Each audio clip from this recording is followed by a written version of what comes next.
Satu waktu saat setelah Nuaiman wafat, Rasulullah yang mandiin, Rasulullah yang kafanin, Rasulullah yang masuk ke liang lahat. Kebayang kita, tangan Rasul Shallallahu Alaihi Wasallam memegang jasad seseorang, sudah pasti jasad tersebut diharamkan masuk ke dalam api neraka.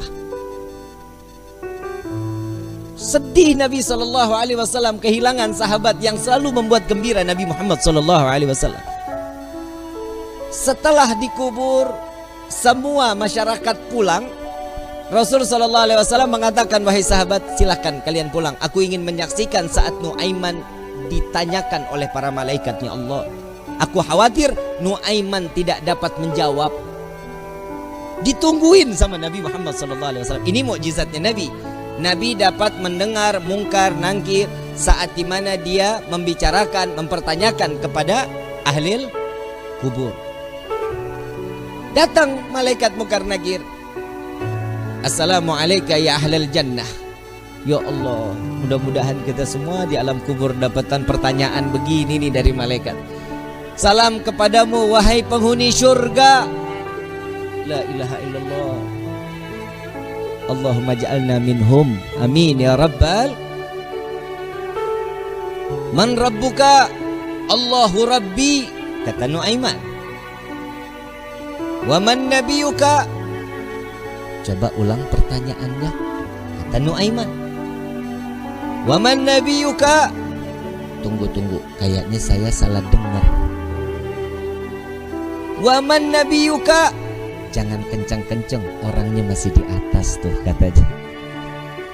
Di situ Nabi masih tertawa. Nuaiman walaupun ada di dalam liang lahat masih membuat senyum baginda Nabi Muhammad Sallallahu Alaihi Wasallam. Apa yang membuat seperti ini? Cinta.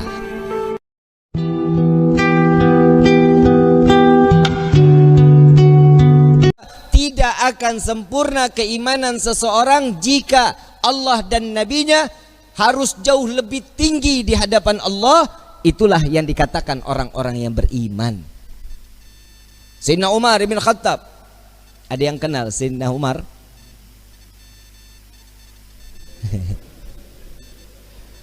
Kali ada yang kenal. Umurnya tua juga kalau ada yang kenal. Sering kita dengar Sayyidina Umar, manusia yang diciptakan oleh Allah, jin aja kabur, iblis aja kabur ngelihat bayangannya. Gak ada yang berani. Tapi saat Sayyidina Umar mengatakan cinta kepada Nabi, dunia dengan seisinya sudah gak ada di hadapannya, gak ada di ujung matanya. Kenapa? Karena cintanya tulus kepada Nabi Muhammad SAW. Sayyidina Umar pernah memerangi Nabi. Orang yang salah satunya beriman kepada Nabi, sebelumnya dia perangi Nabi. Iya, Sayyidina Umar ibn Khattab. Siapa lagi? Khalid ibn Walid, Abu Sufyan. Banyak sahabat Nabi yang dulunya membenci Nabi, karena cinta berubah menjadi sesuatu iman yang hak di hadapan Allah Subhanahu wa taala. Khalid ibn Walid kita tahu betul, saat perang Uhud beliau dengan strateginya menghancurkan daripada umat Islam, meluluh lantahkan. Disitulah Nabi SAW dalam keadaan wajahnya penuh dengan darah. Khalid ibn Walid saat dia memeluk Islam sudah bukan orang yang dihinakan oleh Allah. Kenapa? Karena keimanannya kepada Allah dan Nabi-Nya sampai diangkat oleh Allah sebagai Saifullah, sebagai pedangnya Allah Subhanahu. Itu karena cinta. Siapa lagi?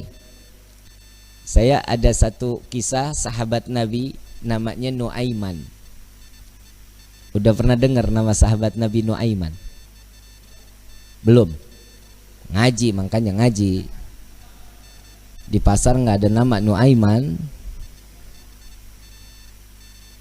Nuaiman ini setiap hari mabuk di hadapan Nabi Muhammad SAW. Kalau mau ketemu Nabi, minum khamar dulu. Tahu khamar haram, tahu. Karena cari perhatian kepada Nabi Muhammad SAW. Jadi kalau ketemu mabuk, entar ditegur sama Nabi. Ya Nuaiman, haram, jangan diikutin, jangan diminum lagi. Iya ya Rasulullah, sadar, senang Nuaiman. Besok ketemu lagi, mabuk lagi. Kalau orang Tarajuk yang begitu mah PA. Lagi kalau orang Tarajuk mabok mah kagak ada pantas-pantasnya. Kalau orang bule mabok kan wajar ya. Matanya coklat, abu-abu, hidungnya mancung, habis minum pipinya ngeping-ngeping. Nah orang Tarajuk udah hitam, pesek, mata hitam semua, kurang tidur. Bener nggak? Udah, jangan ikutin sesuatu yang nggak diajarin Nabi. Kalau sudah dikatakan Allah haram, ikutin haram. Jangan pakai nanya kenapa. Kalau ada tanda tanya kenapa sih ini diharamin, imannya diragukan. Kalau sudah ketentuan Allah ini wajib, nggak bisa jadi makruh, nggak bisa jadi haram. Ketentuan Allah haram, nggak bisa jadi halal. Insya Allah mudah-mudahan Allah jaga hati kita untuk tetap cinta kepada Allah dan Nabi-Nya. Amin ya Rabbal Alamin. Ada satu kisah lagi di mana Nabi SAW setelah ditinggal oleh dua orang yang dicintai. Nuaiman ingin bikin senang Nabi SAW karena ngelihat Nabi itu selalu bersedih. Karena cintanya Nuaiman kepada Nabi Muhammad SAW, Nuaiman ini berangkat ke tempatnya Zaid bin Thabit. Sayyidina Zaid jual kambing, diminta sama Nuaiman, ya Zaid, saya ambil kambingnya 2, saya mau hadiahin ke Nabi katanya. Oh iya silahkan kata Zaid. Duitnya mana Nuaiman? Duitnya nanti minta sama Nabi. Ini kira-kira yang begini kalau kita ketemu kita apain nih orang? Dibawain 2 ekor sama Zaid yang nganterin, bukan Nuaiman yang bawa. Nuaiman ngintip dari samping tembok, ngeliatin. Begitu kambingnya disampaikan kepada di tangan Nabi, Zaid nungguin. Rasulullah senyum, alhamdulillah terima kasih banyak, ini hadiah dari Nuaiman. Ya Rasulullah, alhamdulillah kirim salam sama Nuaiman. Dan setelah sedihnya Nabi, pertama kali senyum saat Nuaiman menghadiahkan kambing kepada Nabi Muhammad SAW. Diterima sama Nabi, Zaid nggak jalan, diam aja. Ada apa lagi wahai Zaid? Ada lagi yang mau dibicarakan? Enggak ya Rasulullah, duitnya. Dan di situ Nabi ketawa yang kedua kali karena melihat Nuaiman sedang ngintip di balik tembok. Nabi bayar kambing tersebut dengan niat Nuaiman bukan orang yang punya. Karena cintanya Rasulullah kepada Nuaiman, Nuaiman dapat sesuatu kedudukan terhormat di hadapan Allah. Tukang mabok bikin kesel Nabi, tapi Nabi kalau nggak ada Nuaiman nggak mau ngajar. Selalu bikin senang Nabi Muhammad SAW. Satu waktu saat setelah Nuaiman wafat, Rasulullah yang mandiin, Rasulullah yang kafanin, Rasulullah yang masuk ke liang lahat. Kebayang kita, tangan Rasul SAW memegang jasad seseorang, sudah pasti jasad tersebut diharamkan masuk ke dalam api neraka. Sedih Nabi SAW kehilangan sahabat yang selalu membuat gembira Nabi Muhammad SAW. Setelah dikubur, semua masyarakat pulang. Rasul SAW mengatakan, wahai sahabat, silahkan kalian pulang. Aku ingin menyaksikan saat Nuaiman ditanyakan oleh para malaikatnya Allah. Aku khawatir Nuaiman tidak dapat menjawab. Ditungguin sama Nabi Muhammad SAW. Ini mukjizatnya Nabi. Nabi dapat mendengar mungkar nangkir saat dimana dia membicarakan, mempertanyakan kepada ahli kubur. Datang malaikat mungkar nakir. Assalamualaikum ya ahlal jannah. Ya Allah, mudah-mudahan kita semua di alam kubur dapatkan pertanyaan begini nih dari malaikat. Salam kepadamu wahai penghuni syurga. La ilaha illallah. Allahumma ja'alna minhum. Amin ya rabbal. Man rabbuka? Allahu rabbi, kata Nuaiman. Wa man nabiyuka? Coba ulang pertanyaannya, kata Nuaiman. Wa man nabiyuka? tunggu, kayaknya saya salah dengar. Waman nabiyuka, jangan kencang-kencang, orangnya masih di atas tuh katanya. Di situ Nabi masih tertawa. Nuaiman walaupun ada di dalam liang lahat masih membuat senyum baginda Nabi Muhammad sallallahu alaihi wasallam. Apa yang membuat seperti ini? Cinta. Kalau sudah mendapatkan cintanya seseorang yang kita inginkan, pasti hidup kita bahagia. Bagaimana kita mendapatkan gapainya cinta Nabi Muhammad sallallahu alaihi wasallam? Orang yang bersolawat insya Allah keluar dari sini, pulang dari sini berkah hidupnya. Dosanya diampuni oleh Allah. Kedudukan diangkat oleh Allah.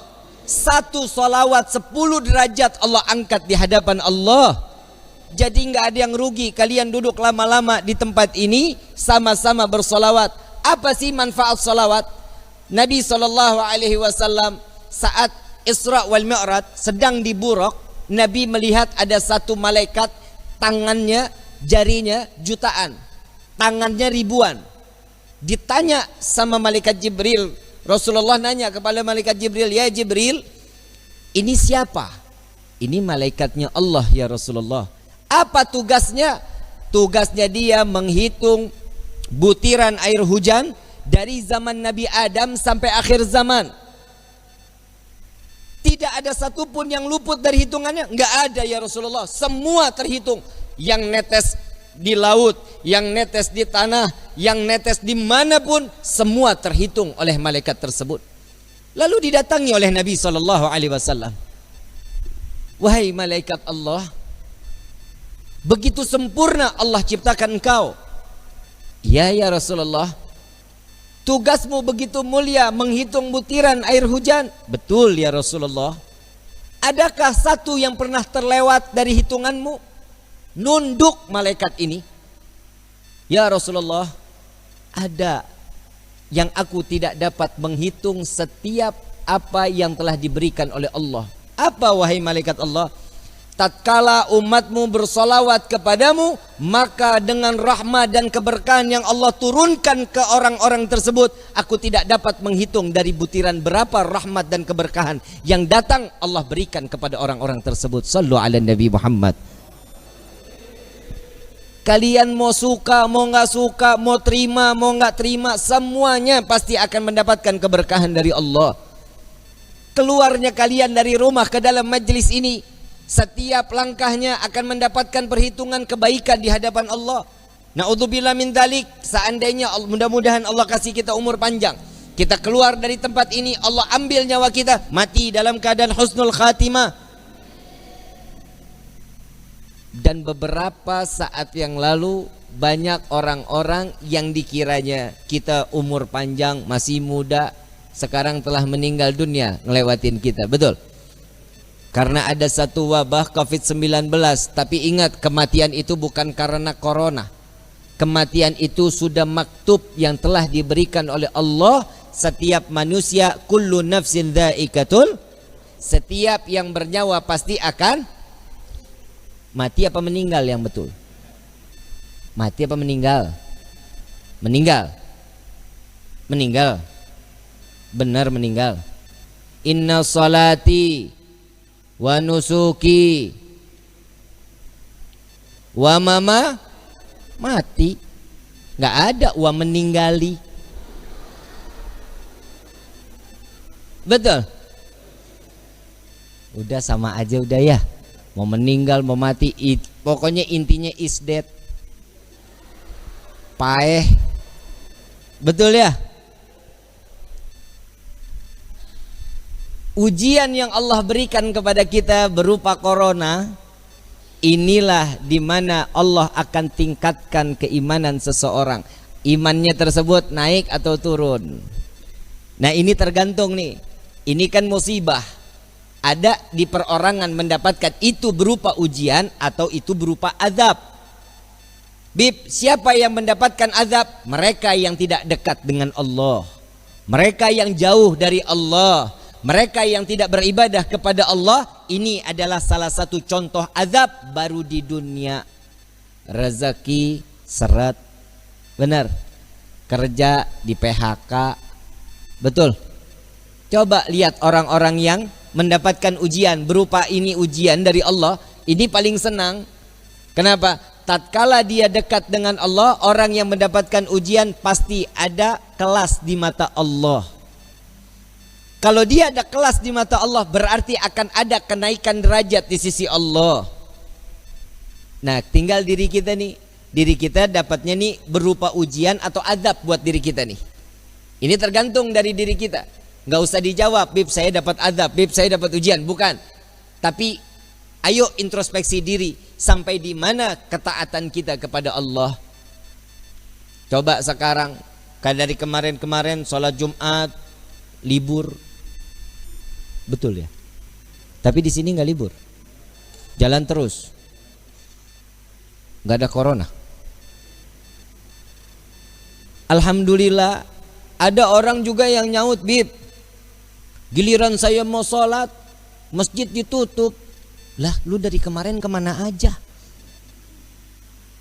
Jika ada satu musibah datang ke satu negeri, jika ini menjadi satu mudarat, maka diperbolehkan sholat Jumat di rumah 4-2 orang, terserah, gak apa-apa.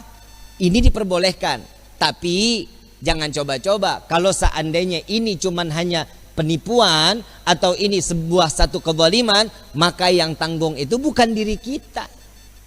Yang nanggung siapa? Urusan mereka yang memberikan satu kebijakan. Jadi kita sami'na wa ata'na aja, ikutin aja bagaimana kisarannya Allah udah memberikan seperti ini. Dari manusia-manusia yang sekiranya dia lalai kepada Allah, membuat kita nggak bisa ibadah kepada Allah, urusan dia dosanya kepada Allah. Kita tinggal ikutin aja. Tapi mudah-mudahan semua kita dipanjangkan umur oleh Allah Subhanahu wa taala. Mudah-mudahan wabah corona diangkat oleh Allah. Jika wabah corona ini adalah pasukan Allah yang Allah turunkan ke dunia untuk menyadarkan setiap hambanya, maka insya Allah ya Allah selesaikan semua tugas-tugas mereka. Amin ya rabbal alamin. Ini mau diterusin nggak? Terus nih. Sampai jam berapa kita nih? Hah? Saya kalau udah ngomong nggak mau berhenti loh. Bisa ketemu subuh loh kita loh, mau? Mau? Sampai jam 4 setuju? Gua mah enggak. Capek loh lidah lo. Hadirin wal hadirat yang dirahmati oleh Allah Subhanahu wa taala. Betapa beruntung setiap manusia yang diringankan langkah kakinya untuk sama-sama mendekatkan diri kepada Allah. Kita keluar dari sini, kita datang ke tempat ini, dari luar datang ke sini, yang pertama dengan niat mencari ridha dari Allah. Jangan niat snack. Percuma, nggak ada snacknya juga. Betul nggak? Gua aja cuman air putih. Tadi ngopi juga di rumah Pak Suha. Pak Suha numpang ngopi, tahu di masjid nggak bakal ada kopinya.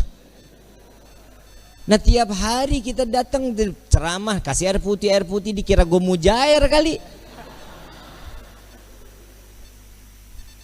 Mesti ada warnanya kayak manis-manis gitu kan, enak ya. Bener Bib ya? Manisnya kayak Habib Alwi. Hadirin wal hadirat rahimakumullah. Sama-sama saya mau ngajak sholawat, boleh? Yang ada air, airnya dibuka. Kita baca sholawat tibil qulub. Yang punya penyakit, insya Allah penyakitnya diangkat oleh Allah. Berkah di hari Jumat ini, mudah-mudahan sholawat ini diterima oleh Allah dan ini menjadi suatu kebaikan buat diri kita. Amin ya rabbal. Yang kurang ibadah, insya Allah berkah salawat ini kita makin ditingkatkan tingkatan iman ibadah kita kepada Allah. Amin ya rabbal. Allahumma salli ala sayyidina Muhammadin tibbil qulubi wa dawaiha wa afiyati abdani wa shifaiha wa nuril absari wa diyaiha wa ala alihi wa sahbihi wa sallim. Baca